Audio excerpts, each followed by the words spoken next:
All right, and we are back here on the GSMC Football Podcast. And for the second part of the show, we're going to talk about a couple of trades that went down over the weekend. I know I gave you a preview as to what we were going to discuss, and obviously it's, titled here. But, so a couple of trades went down. So the Denver Broncos, they traded Jerry Jeudy, wide receiver, to the Cleveland Browns for the number...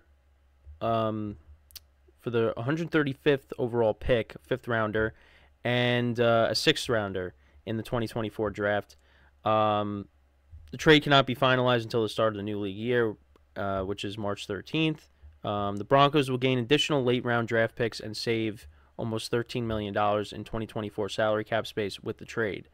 The Browns add another weapon for Deshaun Watson, and he joins a wide receiver core that consists of Amari Cooper and also Elijah Moore, who they got from the Jets last year.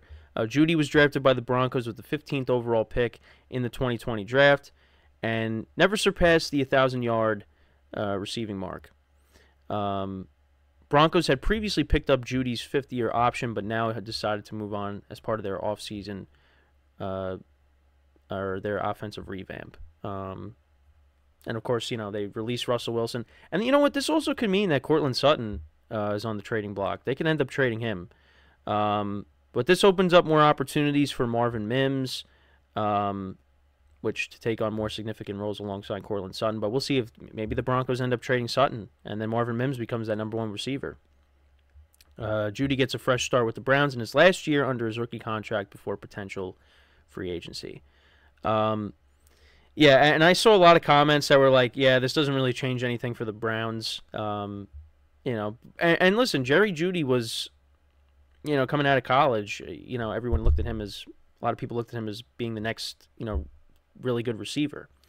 And, injuries have kind of hurt him. His rookie season had 856 receiving yards, 3 touchdowns. Following season, in 2021, he only had 467. Definitely, injuries. Actually, 2021 he played in 10 games. 2020 played in 16.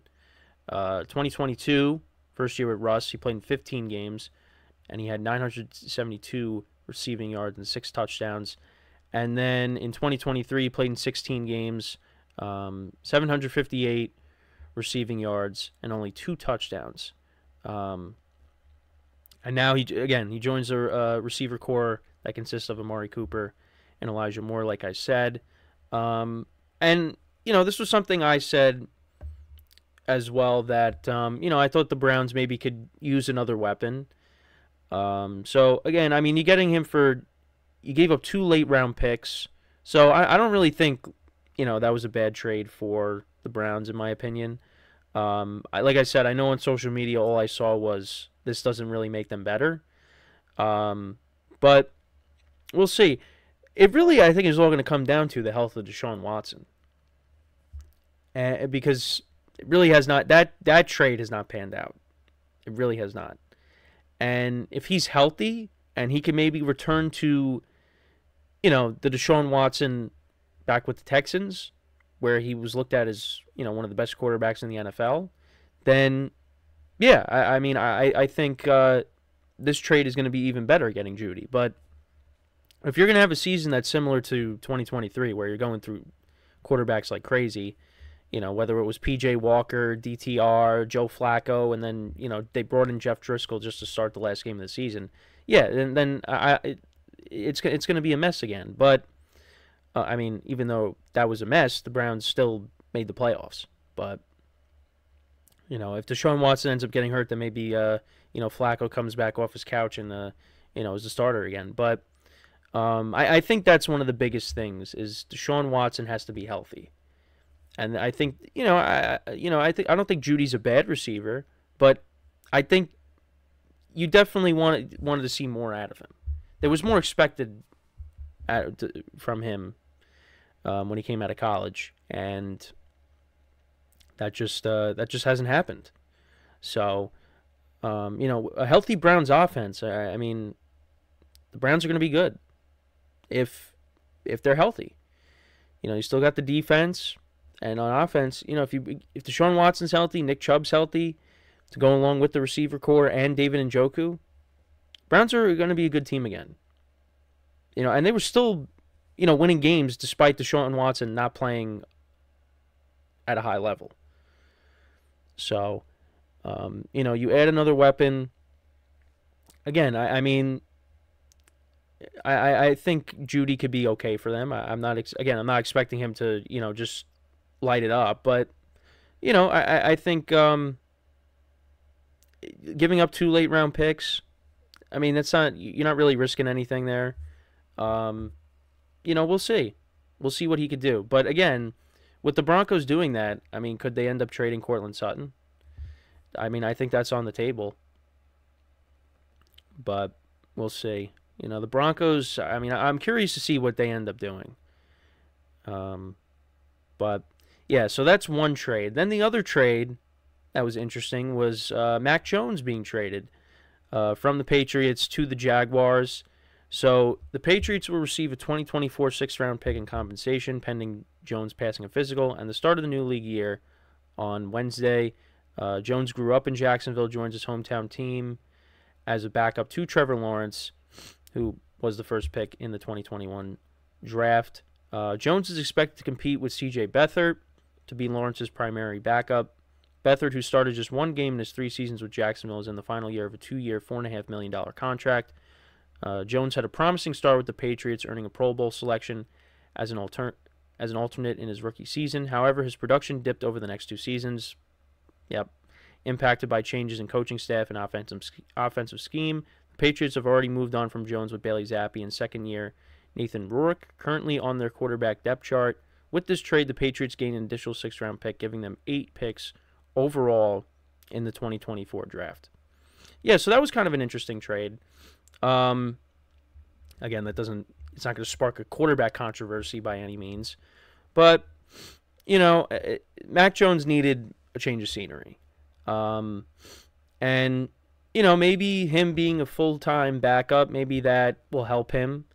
I'm not going to say that, he can learn under Trevor Lawrence because, it's kind of weird to say that, which I'm not expecting that. Because also the fact that they came from the same quarterback class.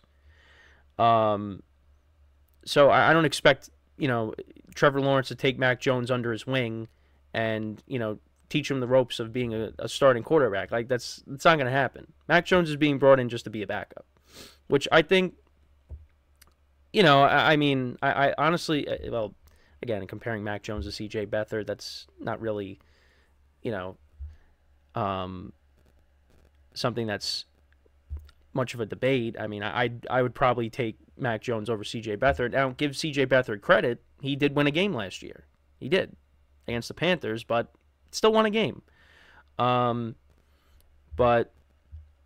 I think really this is just good for Mac Jones because, again, change of scenery and, knock on wood, Trevor Lawrence, as long as Trevor Lawrence doesn't get hurt, if he misses time for any reason, I think Mac Jones is definitely stepping into a better situation than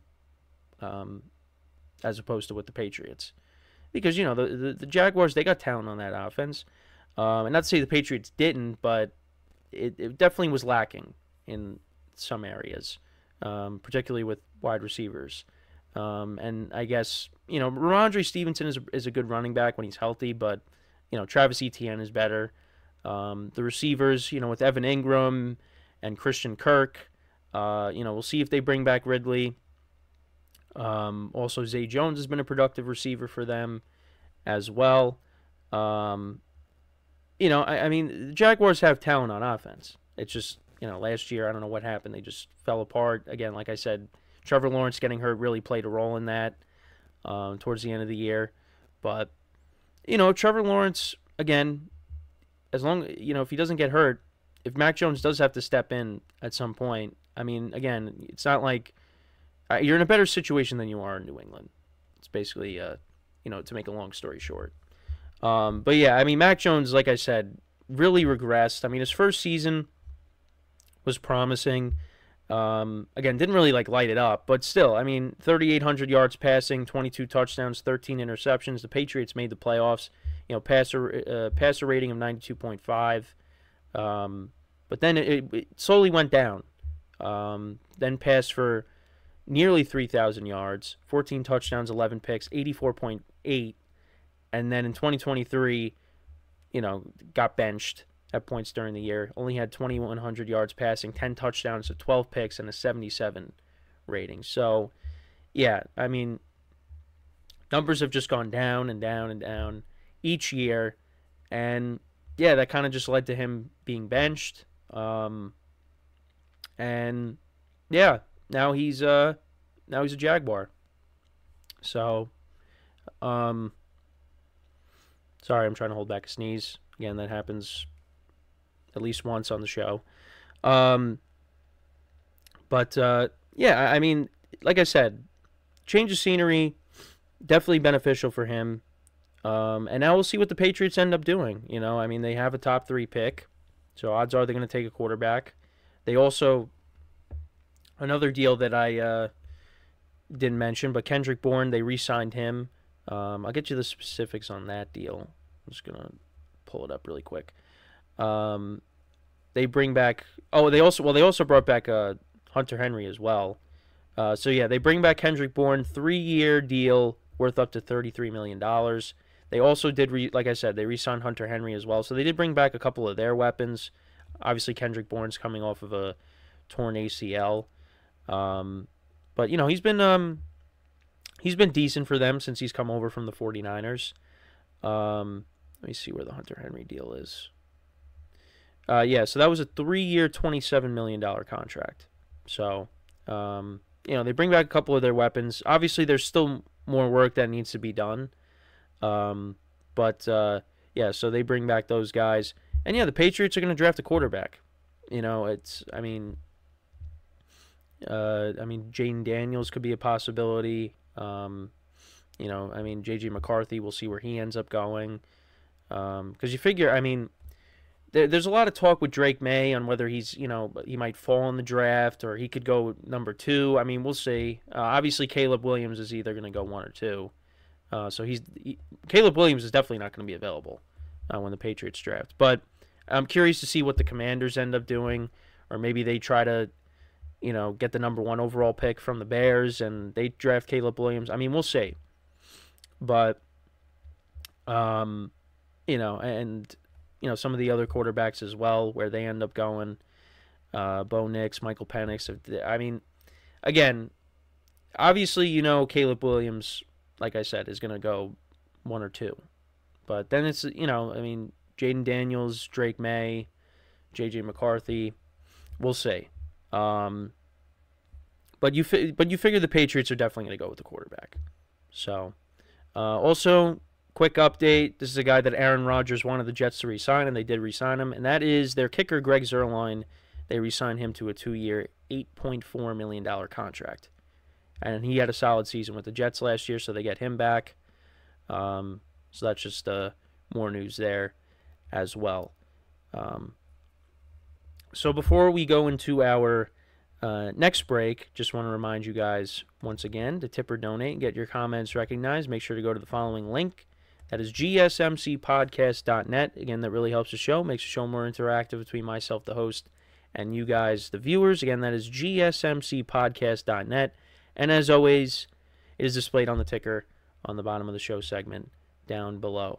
So when we come back from our second break of the show, we are going to talk about Russell Wilson and Kirk Cousins. Russell Wilson signing with the Pittsburgh Steelers, and Kirk Cousins is going to test free agency. So with that being said, stick around, and we'll be right back here on the GSMC Football Podcast.